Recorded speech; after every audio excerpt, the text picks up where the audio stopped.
So here we are, guys. We finally made it safe and sound, and it was remarkable really that the car started, it stopped, it drove onto the trailer. The hood mechanism goes up and down on the button, which I've only just tried for the first time. All the windows go up and down perfectly, because there was one that was sticking before.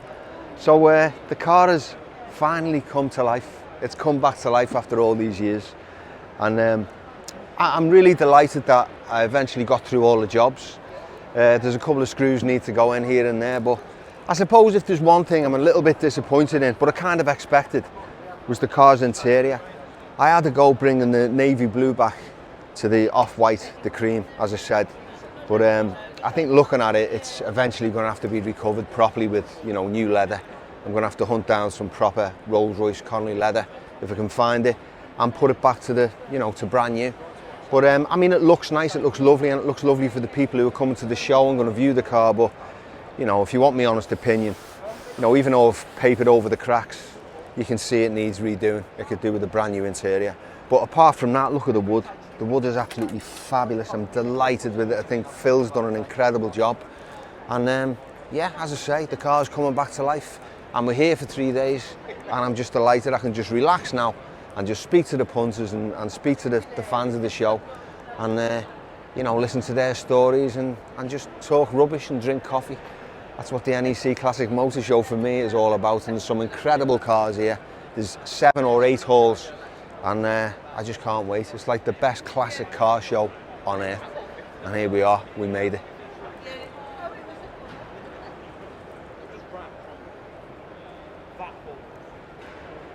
Take a look inside anyway, have a look at my handiwork.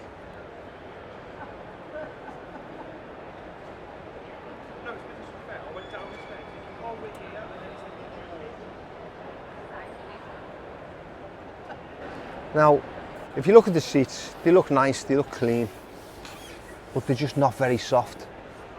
And it's just a case of, these are being painted, these seats, in the navy blue, as you know, for many years, and painted over, so the paint's about this thick.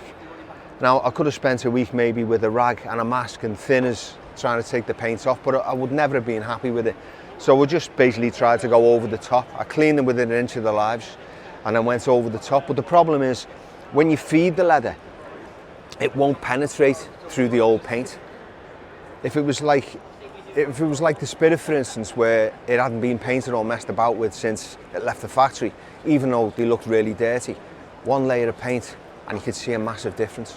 I put 3 thin layers of paint on it, and I think the Spirit interior looks like brand new. I'm really happy with it. It's supple, and the feed is able to get through to the leather, but I think this has just been in the California sun for too long and dried out completely. And let's face it, it's dead skin leather. So the idea of trying to feed dead skin, get your head round that. But anyway, you know, a little bit disappointed, but I suppose it's what it is. And it's original, and I wanted to show the car for its originality.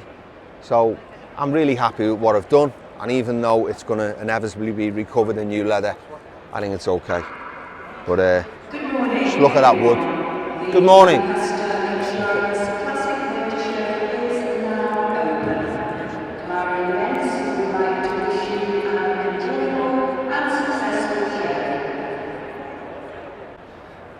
And just look at this. This is what amazed me about this car. Look at how these bumpers fit. The chrome's great on them. And it hasn't even been polished, this. Look at it.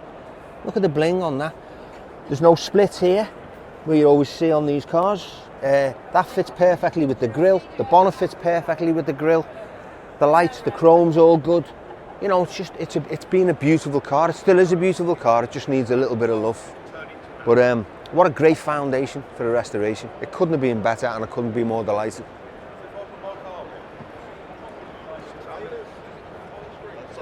Oh yeah, you're all right. I'm Kevin. All right, Kevin. Yes, yeah. Nice to meet you. Going through watching your video on you painting this. Yeah. Because I was interested to see what the finish was like. Yeah. It's not fantastic, is it, Kevin? I mean, no. The main thing I wanted to see was the original colour of the interior when the car left the factory new.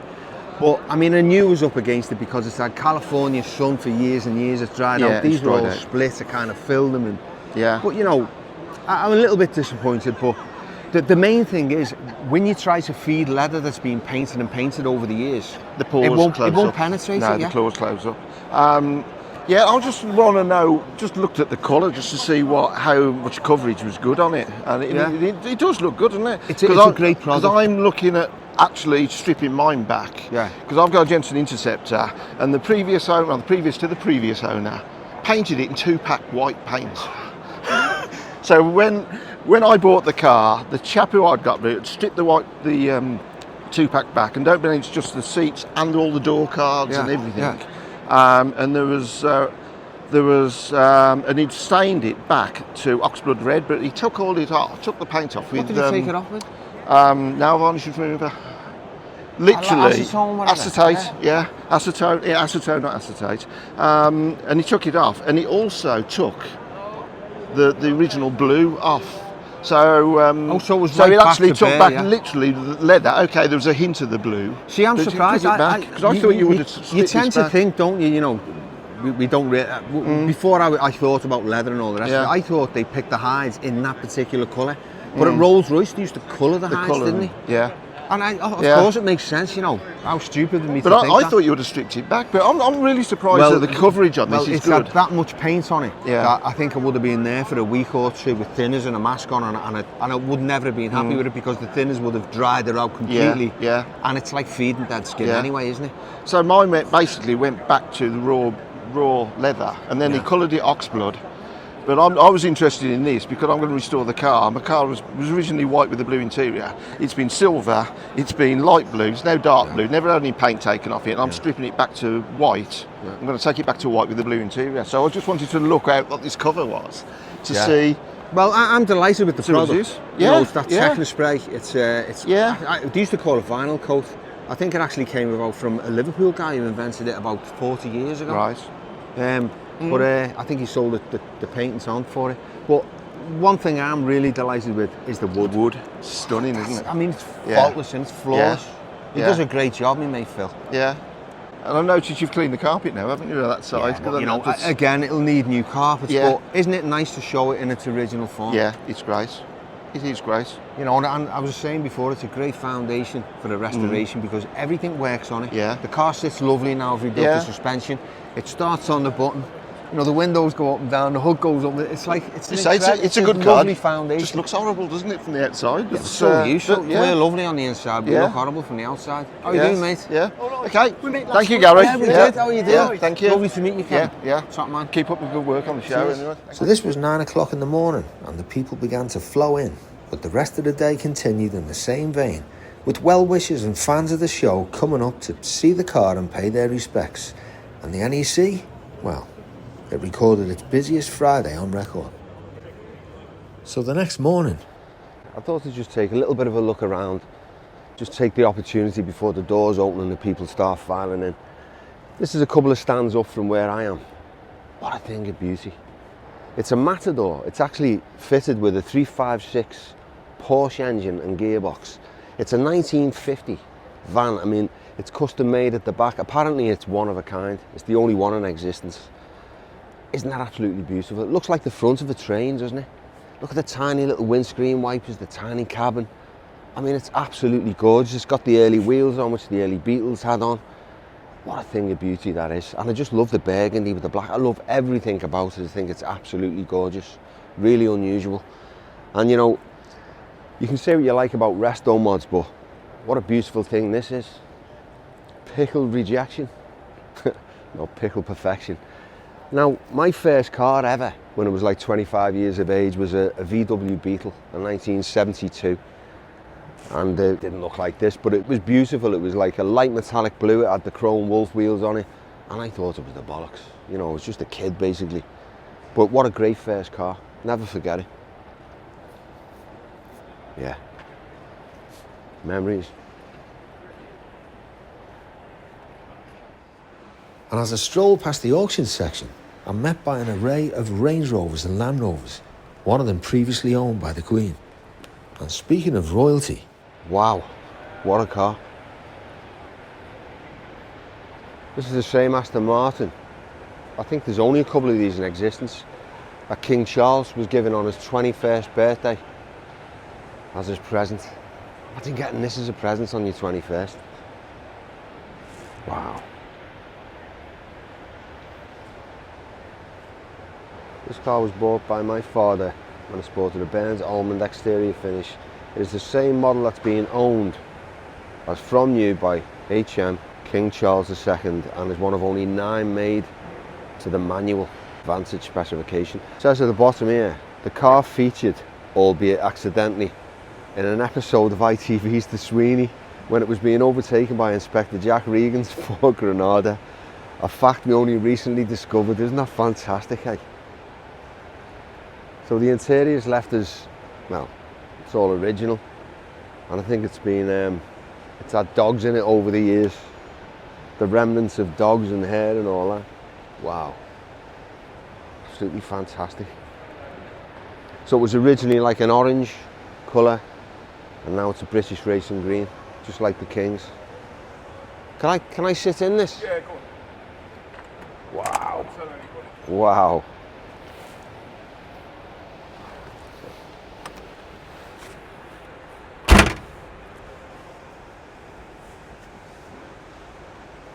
It's a proper motor car, isn't it?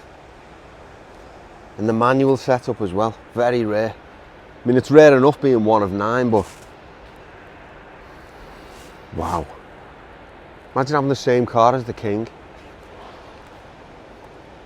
Beautiful. And I like the way it's kept some of its, well, most of its originality, like the interior. You know, I'm having that dilemma with the Bentley myself. I think it's great just to keep a little bit of, you know, that pureness. Yeah, beautiful. Thank you, really appreciate that. Is this yours? Yeah. The guy that brought that dropped it off on Thursday. It's his father's car, and I think his father's owned it from you. Yeah, I think it says that there, yeah. Does it? I've not read any of the... So how long have you owned this? 10 years. And what made you buy this? Madness. I actually went to look at something else at Nicholas Mees, Yeah. which is an Aston Martin, what's the word? They were heritage dealers, Yeah. so they bought and sold the cars. Nick used to work, he used to be the sales manager for Aston Martin in London, Yeah. Kensington. Anyway, I went to look at something else, it turned out not to be what I want. We were having a cup of coffee and somebody said, "Oh, do you fancy a turbo?" So what year is this? 95. Was this probably a little bit later than the Lagonda, them big Lagondas they brought out, wasn't it?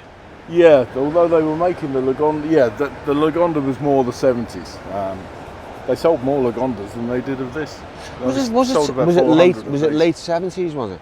That Yeah. Lagonda, the big one, the great big Yeah. one. I saw one it was over in California last year. Well, early on this Beautiful year. cars. And there was a Absolutely guy stunning. driving around in one, a young guy. Yeah, absolutely stunning cars. Yeah. One of them over-engineered, you know, they had all the bits on them, didn't they? And You had all the bits on the inside, Yeah. the digital screens and all Yeah. that sort of stuff, Yeah. which was it was state of the art at the time, and problematic, It yeah. was beyond the state of the art Yeah. because they very rarely got them to work properly. Yeah. A lot of problems afterwards. But this was the most powerful Aston Martin on the road when it was put together in 2000. Probably still is. In I mean, 2000. look at it, that's a work of art, that, isn't it, in the engine bay? 800 brake horsepower, 1,200 pounds-foot of torque. Wow. But the original owner was Hans Rousing. Who's that? He was the heir. Excuse my ignorance. He was heir to the Tetra Pak fortune. Oh, yeah. He actually bought a house. My friend owned a house in Holland Park, an actress I worked with years ago, Saskia Wickham. And he bought the house, their house, for his daughter. And I think he paid 28 million. Well, He was apparently so rich because he invented that Tetra Pak thing, Well, didn't he? he didn't.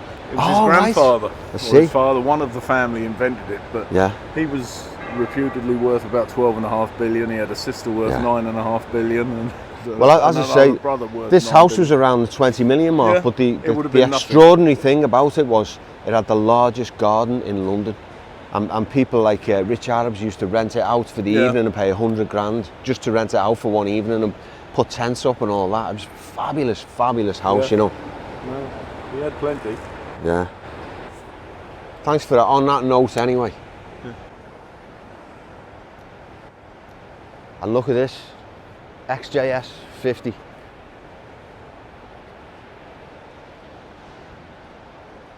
Hard to believe, isn't it? 50 years old. It certainly stood the test of time. It was a bit ropey to begin with. Looked like they were going to go under Jaguar because of them, but it just kicked in just at the 11th hour and it became an iconic car, which I think was thoroughly deserved.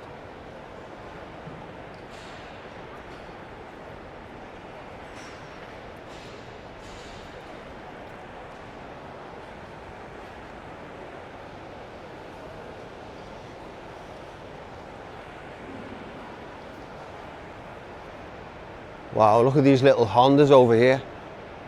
Dinky little cars. I've always had a little bit of a soft spot for these, I don't know why. Absolutely tiny, almost like a child's pedal car. What a lovely little thing. I mean, if you're over 6 foot, I don't know how you'd fare in a car like this, but it's just so pretty.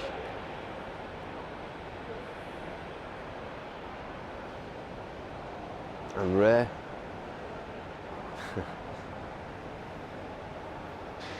Wow. I've always loved the shape of this one as well. It's got like almost got like a fastback on it. Beautiful at the rear end, you know, the back lights and the dinky little chrome bumper, the rear screen. Just a beautiful, well-designed little thing. I think they were really reliable, these as well. You know, Hondas, well, Japanese cars were always famous for the ignition systems. I think at one point Rolls-Royce tried to buy the patents off them because they were so reliable. Beautiful. And a Honda sales service sign in the back as well. Wow.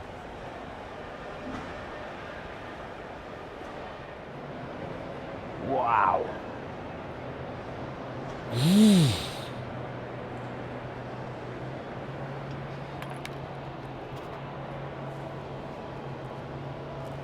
See me in this, can't you? Have you ever seen anything like this? I mean, just come and take a look at that speedometer. It looks like a jukebox, like one of them old retro jukeboxes from the 50s. Look at the love and care and attention that's gone into the design of this car. Absolutely stunning. Now, I wonder if this was invented, or designed, I should say, by the old, you know, the old rocket scientists from Germany, that a lot of them supposedly went over to Los Angeles and worked on film sets and, you know, worked for the studios back in the day with new identities, allegedly. You know, I wonder that were they kind of instrumental in the design of something like this? Because this would have been, what, 1950s? Absolutely beautiful in every shape and form. I mean, you couldn't drive through Liverpool in one of these. You just look like a pimp, you know, or any major city or any village. I mean, it's so striking, it's so outstanding, it just looks so incongruous, so out of place in England, really. The size of it, the sheer length of it, look at it. But in America, back in the day, you were somebody if you drove a car like this. And you know, it was the land of opportunity back then, where people were living on the never never and they'd just go in and they'd put a down payment on a car and they'd drive out in something like this. You know, happy days. And now when you go over to the States, they're all compactor cars, they're all quite small. All the parking spaces are half the size they used to be because all the cars are small now. You know, these are a relic now, aren't they? But what a statement, what a car. This, for me, is the most beautiful car I've seen here. Stunning. You know, floating on air ride, everything electronic hood. Just, you know, if you had one of these, you'd think you'd died and go to heaven. Beautiful. And again, you know, the rockets going to the moon, everything was designed in that way. The back end just looks like a rocket ship. It's absolutely incredible. I think it looks to me like this might open up and the hood no, the hood goes back into there, doesn't it? Yeah, that's just a boot. What a trunk, I should say. absolutely the most beautiful car I've seen here. And even like the colour. Wow, look at that. You know, it's like the fire engines over there as well. No wonder everyone wanted to become a fireman or a lorry driver when you see, you know, automobiles and trucks designed like this with all the chrome and everything else. Stunning.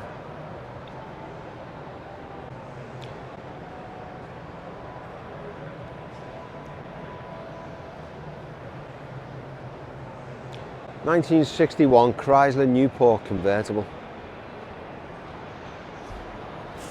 And I love the front lights as well.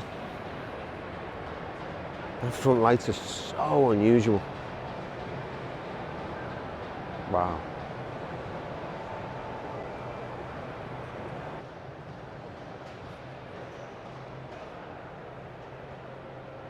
Oh well, back to the stand.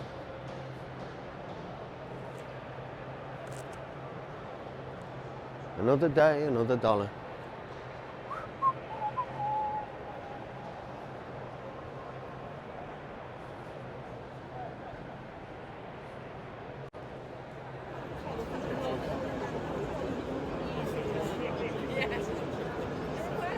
And on Remembrance Sunday, it was the moving silence of tens of thousands of people over 8 halls paying tribute to our fallen heroes.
To kick things off, if you were restoring a car right now, let's say you've got a Frog Eye Sprite on the driveway and it's really looking worse for wear, would you restore it right back to its exact factory settings, or would you go to town on a whole load of modifications? There's nothing wrong, I think, with, for instance, changing drum brakes to disc brakes because it's safer, and it's what most car manufacturers did as the car was superseded. You know, it's all to do with, you know, getting the best possible performance and the safety out of the car. And as I say, it depends what you're using it for. If you're keeping it like as a trailer queen and you want a car to be Concord or, you know, totally original, then stick with the originality. But I think it's always best to have a safe, usable car. As long as it doesn't mess about with the aesthetics, then that's the way forward. But that's just personally what I think.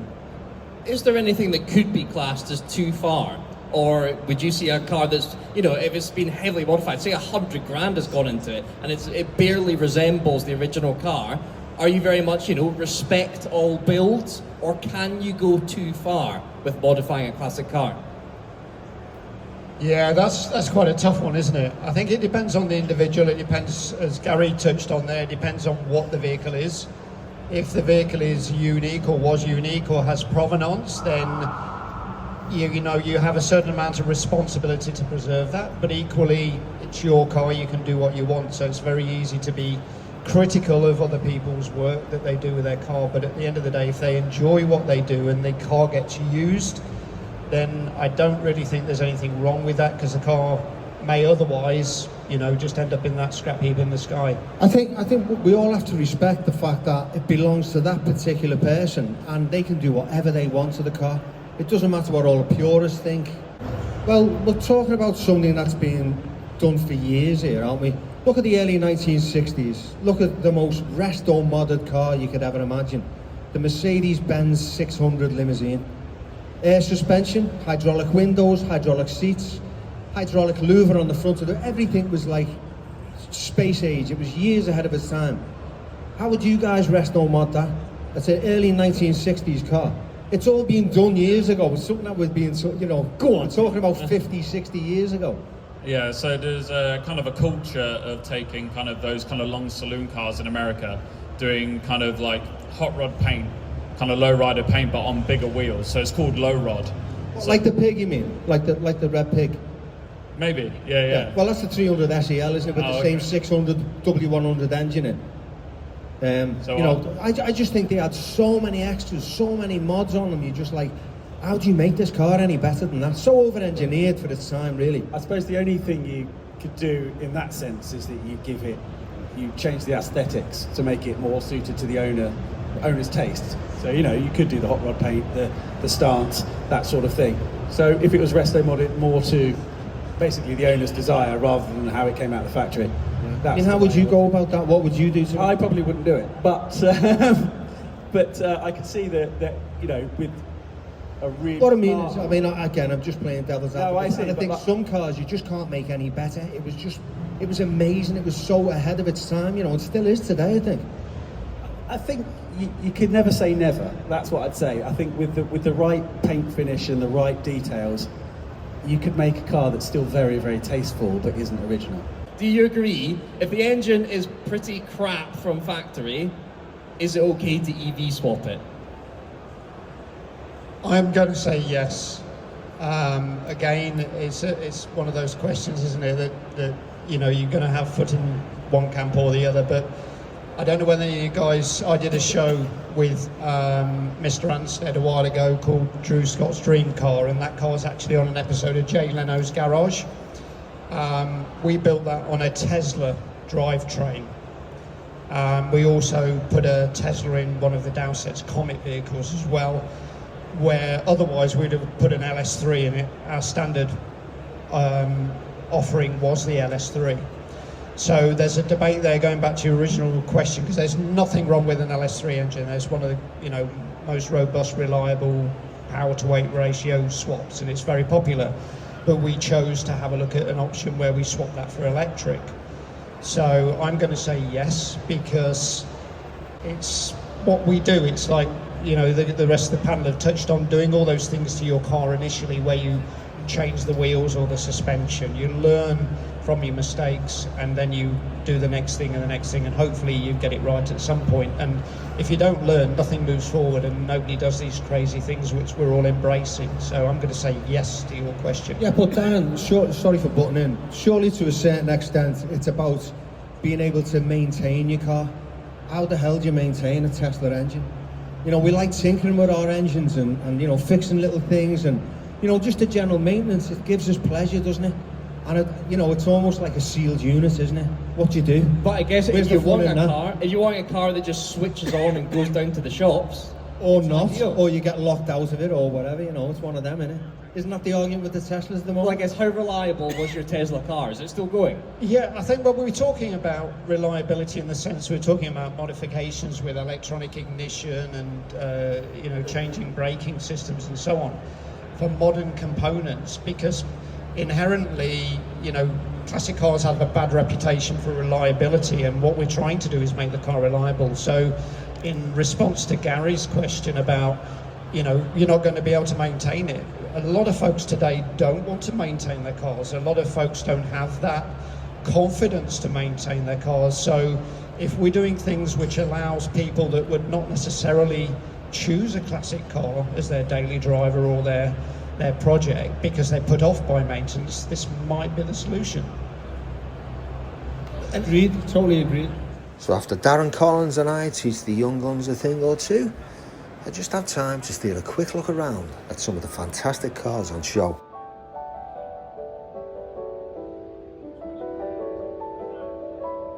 And I just want to say thank you once again to all you people who came to the stands saying lovely things about the car and the channel, some great stories and some kind gifts. And thank you to all those people who brought merchandise, don't forget it's still available online, and all you subscribers and members who help the algorithm and ultimately sustain what I do here on the channel.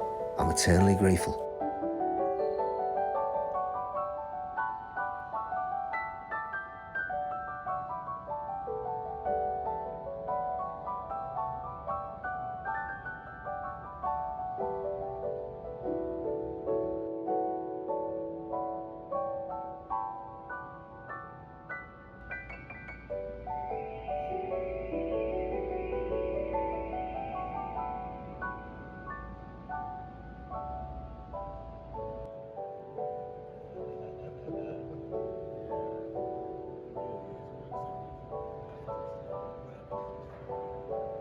Oh, and remember that prize that I was drooling over? Well, I must have some taste because it eventually won American Car of the Show.